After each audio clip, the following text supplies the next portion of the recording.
Hi, my name is Jason Lowenstein, and I'm an orthopedic spine surgeon in practice in Morristown, New Jersey. I was born in New York, but grew up in New Jersey. I did my undergraduate degree at the University of Pennsylvania.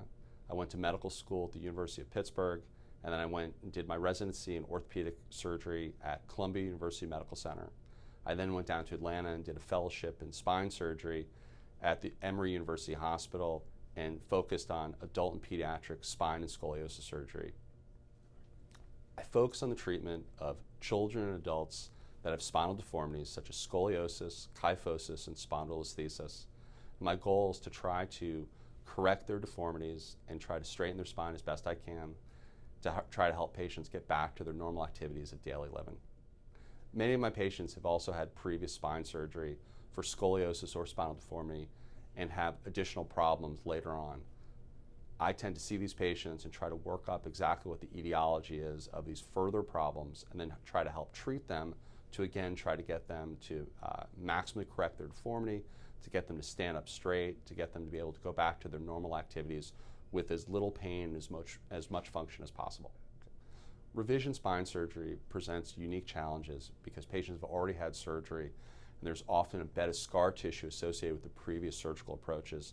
So it makes unique challenges for us as surgeons to try to fix those problems. These patients oftentimes come in with neurological disorders such as weakness or foot drop. They oftentimes have things called flat backs where they're unable to stand up straight, or additional disorders where they either stand up leaning forward or to the side. Our goal is to try to maximally correct that so they stand up straight and they can get back to their normal activities of daily living with as little pain as possible and as much function as possible.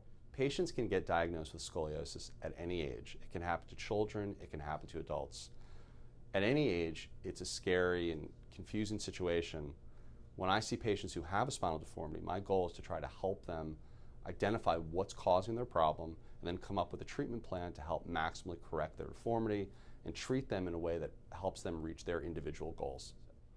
When formulating a treatment plan for patients who have scoliosis or spinal deformity, the goal is always to do the least amount of surgery possible to fix the deformity and allow the patient to get back to their normal activities of daily living. Whenever possible, I'll utilize minimally invasive techniques to try to fix their deformity, to get them back to their normal activities as quickly as possible.